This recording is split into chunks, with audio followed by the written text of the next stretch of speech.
Queridos hermanos, iniciamos la lección divina de este día, martes 20 de junio, martes de la 11ª semana del tiempo ordinario. Por la señal de la Santa Cruz de nuestros enemigos, líbranos, Señor Dios nuestro, en el nombre del Padre, y del Hijo, y del Espíritu Santo. Amén. Señor mío y Dios mío, creo firmemente que estás aquí, que me ves, que me oyes. Te adoro con profunda reverencia. Te pido perdón de mis pecados y gracia para hacer con fruto este tiempo de lección divina. Madre mía Inmaculada, San José, mi Padre y Señor, Ángel de mi guarda, interceded por mí. En este día martes, continuamos con la lectura de la segunda carta a los Corintios. Leemos el capítulo 8, versículos 1 al 9. Hermanos, queremos que conozcan la gracia que ha otorgado Dios a las comunidades cristianas de Macedonia, pues en medio de las pruebas y de los sufrimientos ha sido inmensa su alegría, y su extrema pobreza ha producido tesoros de generosidad. Somos testigos de que han hecho lo que podían y más de lo que podían.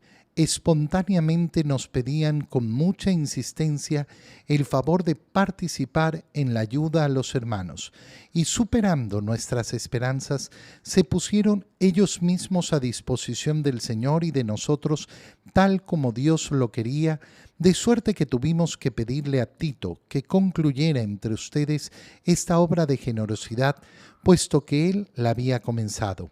Y ya que ustedes se distinguen en todo, en fe, en palabra, en sabiduría, en diligencia para todo y en amor hacia nosotros, distínganse también ahora por su generosidad.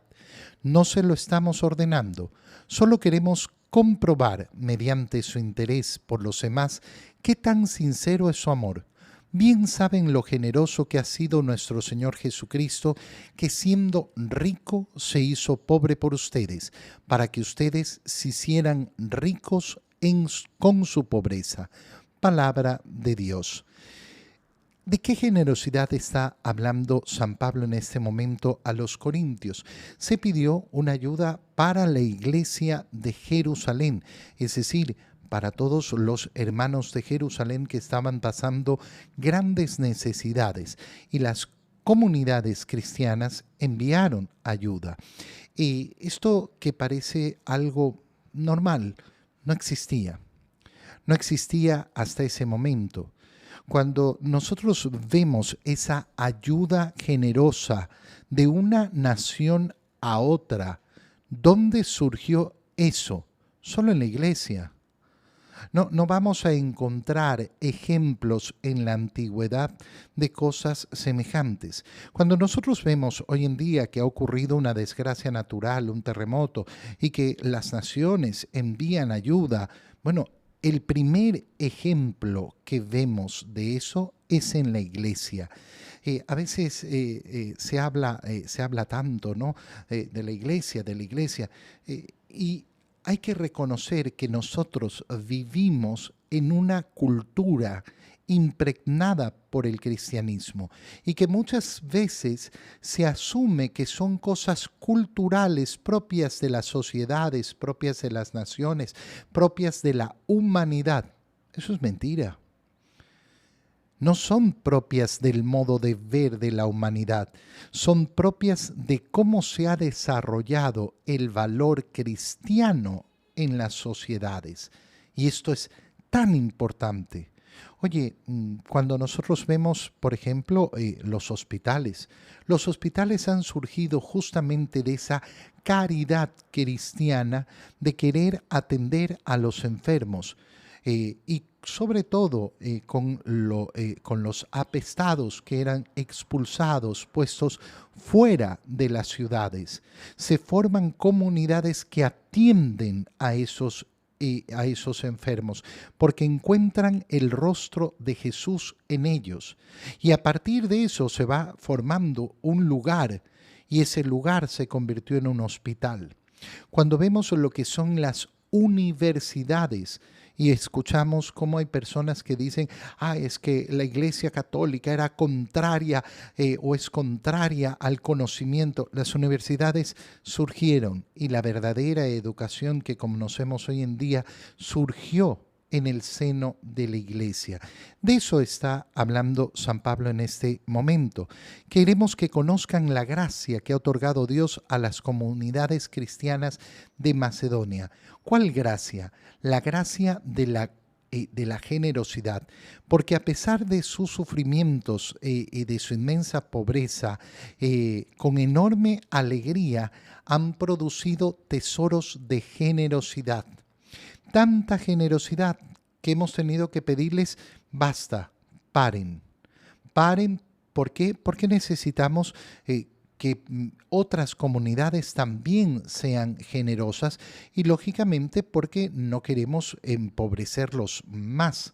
Se está pidiendo ayuda para la iglesia de Jerusalén, pero efectivamente todas las comunidades tienen que tener esa posibilidad de ayuda. Superadas nuestras esperanzas, se pusieron ellos mismos a disposición del Señor con tanta generosidad que tuvimos que pedir que pararan. Y ya que ustedes se distinguen, les dice ahora a los corintios, en la fe, en palabra, en sabiduría, en diligencia y en amor hacia nosotros, distínganse también ahora por su generosidad.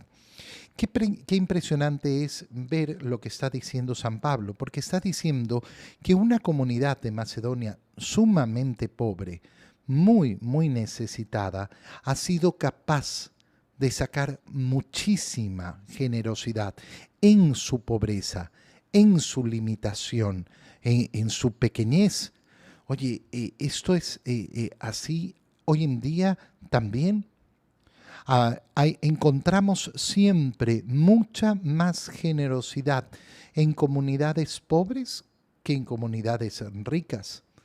Oye, a veces hay que decirlo con claridad, cuando hay personas que por sí solas podrían llevar adelante una obra que se necesita realizar, no lo hacen, hacen un aporte, sí, generoso, pero nunca se ve la generosidad que se ve en la gente más pobre, más necesitada. Ahí se ve un empeño siempre mayor, siempre más grande, un deseo además de sacrificarse por los otros, porque aquel que tiene muchas comunidades puede ser muy generoso, pero difícilmente se sacrifica. Sacrificarse significa quitarme algo algo que yo necesito. Normalmente cuando hay una riqueza, lo que se ve es efectivamente, yo puedo donar, pero ¿qué me quité? Nada. No perdí absolutamente nada. No cambió mi vida absolutamente en nada. Yo no dejé de ir a restaurantes por ser generoso, yo no dejé de ir a viajes por ser generoso, yo no dejé de tener el carro que tengo por ser generoso. Y uno se pregunta, bueno, entonces, ¿dónde está esa verdadera generosidad que tiene que implicar, como nos ha enseñado el Señor, el sacrificio? Segunda cosa importantísima que dice San Pablo, no se lo estamos ordenando. Esta no es una orden, no les estamos ordenando ser generosos. ¿Y por qué no lo ordena San Pablo? Porque la generosidad no se puede ordenar. La generosidad no puede venir de una orden, tiene que nacer de la profunda libertad de cada persona. Por eso es tan importante, por ejemplo, en la iglesia, cuando las personas preguntan, ¿y cuánto cuesta el bautizo? No cuesta. ¿Y cuánto cuesta la misa? No cuesta. Usted puede hacer una ofrenda completamente libre y de lo que usted quiera. A la gente le gusta que le pongan un precio porque entonces no tiene que esforzarse en la generosidad. Yo ya pagué el servicio y eso me hace sentir propietario y me hace sentir más cómodo. Cuando en cambio lo que tenemos que enfrentar es, ¿cuál es mi generosidad delante de Dios? lo que yo voy a ofrendar es entre mi persona y Dios. Eso está en mi conciencia y nada más. La generosidad, por tanto, nunca, jamás puede ser obligada. Ahí donde hay obligación, ¿de qué hablamos? De un impuesto, porque algo está impuesto. El impuesto es imposible que sea generoso.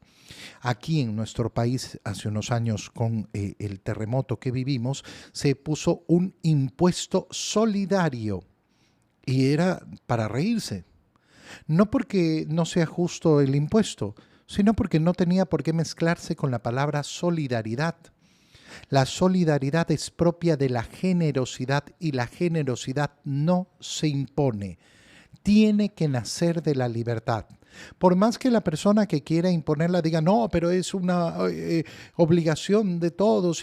Si la impusiste, no es generosidad. Si la impusiste, no se llama solidaridad. La solidaridad tiene que ser generosa y la generosidad tiene que ser libre. ¿Yo tengo derecho como Estado a poner el impuesto? Sí, muy bien, pero llámalo por su nombre, es un impuesto.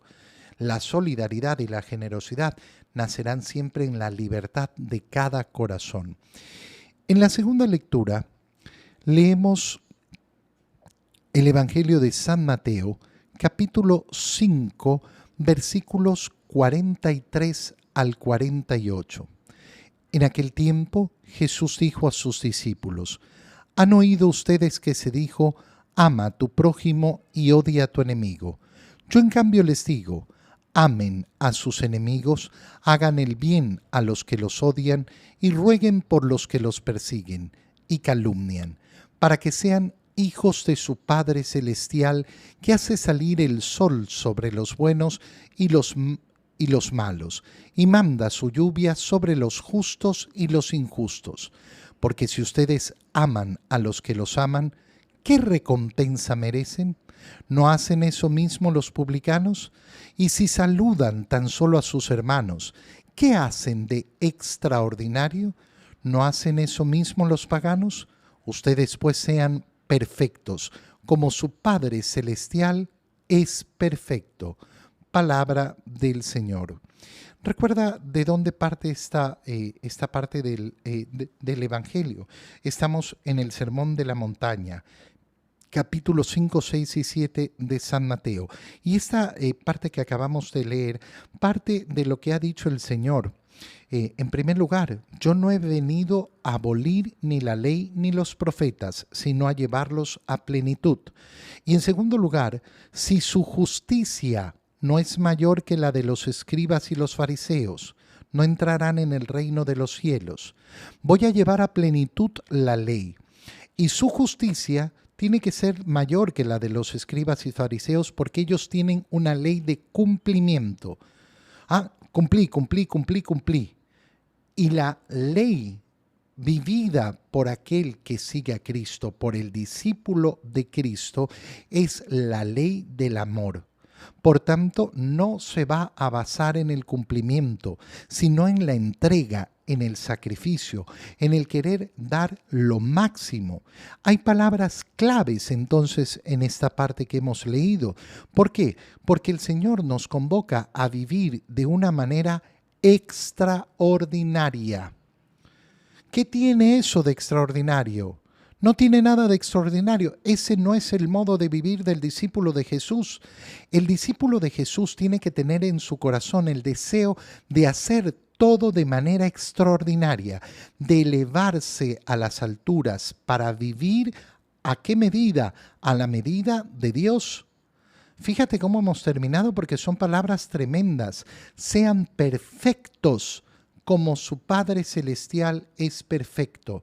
No estamos hablando aquí del perfeccionismo, de aquel que quiere que todo esté perfecto y no estamos hablando del perfeccionismo. Estamos hablando del ideal de la perfección. Es decir, que yo no tengo el ideal de la mediocridad, que yo no me quedo en la mediocridad, que yo no me fijo en la vara que tienen los demás. No, yo pongo como vara el actuar como hijo de Dios y busco como ideal la perfección. ¿Cuándo la voy a alcanzar? En esta vida no la voy a alcanzar. No voy a poder decir, yo ya soy perfecto. No, pero voy a tener el ideal de perfección, es decir, el deseo de hacer siempre más, de amar más, de crecer más, siempre llevar mi vida hacia arriba, de no conformarme, de tener un ideal sobre el deber de mi existencia. ¿Cuál es el deber de mi vida?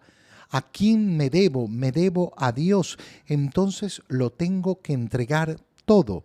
Fíjate en las palabras de Jesús. Continúa relacionando lo que se ha dicho en antiguo y cómo Él lleva a plenitud la ley. Han oído ustedes, han oído ustedes que se dijo, ama a tu prójimo y odia a tu enemigo. Yo esto no se los digo. Yo en cambio les digo, amen a sus enemigos. Fíjate la palabra, es tremenda. Yo tolero a mis enemigos, los enemigos no les hago daño, yo no le deseo mal. Bueno, a eso el Señor no lo conforma. Le conforma al Señor que ames a tus enemigos. Amar a los enemigos no es no hacerles daño. Amar siempre va a ser una acción amorosa, acción positiva. Pero aquel que me ha hecho daño, sí, a ese enemigo tuyo, hagan el bien a los que los odian, rueguen por los que los persiguen, para que sean hijos de su Padre Celestial, para que sean hijos de Dios. ¿Y qué es lo que dice? Miren, Dios es bueno no con aquellos que son buenos con Él. No con aquellos que son buenos. Dios es bueno con los buenos y los malos. Manda su lluvia sobre los justos y los injustos. Esto nos dice claramente que nunca una persona podrá decir, yo soy bueno porque soy bendecido por el Señor. ¿Qué quiere decir? A mí siempre me ha ido bien, Dios me ha dado todo lo que le he pedido. Eso no dice nada de ti. Eso solamente habla de Dios. Ten cuidado con caer en esa falacia, porque es tremenda. Creer que porque yo he recibido bendiciones soy bueno, eso no es así. Eso habla de la bondad de Dios. Tú tienes que mostrar tu bondad con tus obras. Las obras de Dios son de Dios y le pertenecen a Dios y hablan de la bondad de Dios. Tus obras hablan de tu bondad. Tu respuesta a ese amor de Dios. ¿La vara cuál es entonces? Ser verdaderos hijos de Dios, actuar a esa altura. Si ustedes aman a los que los aman, ¿qué recompensa merecen? Es lo mismo que hacen los publicanos, es decir, es lo mismo que hace cualquier persona. Yo amo tanto a los que me tratan bien. Mira cómo es una frase típica en nuestra sociedad. No, si a mí me tratan bien, yo soy muy bueno. Si a mí me tratan, pero si me buscan, me van a encontrar. Si a mí me hacen... Bueno, el Señor está diciendo que esta mentalidad no es. No es cómo me tratan a mí, entonces yo trato de vuelta. No.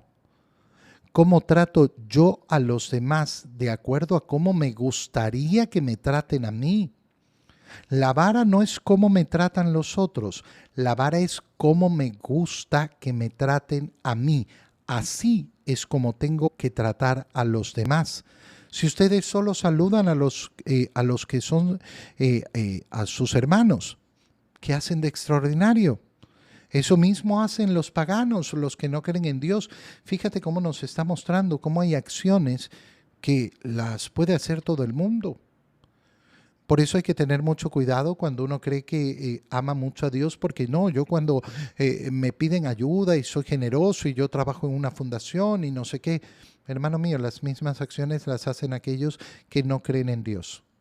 Las mismas acciones de generosidad, las mismas acciones de solidaridad las puede hacer uno que no cree en Dios.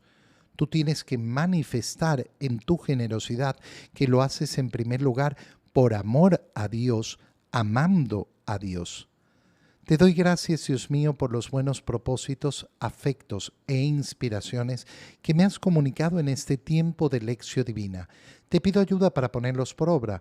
Madre mía Inmaculada, San José, mi Padre y Señor, Ángel de mi guarda, interceded por mí. María, Madre de la Iglesia, ruega por nosotros. Reciban mi bendición en este día para que el Señor los ilumine y los cuide en el nombre del Padre y del Hijo y del Espíritu Santo. Amén. Que tengan todos un muy feliz día.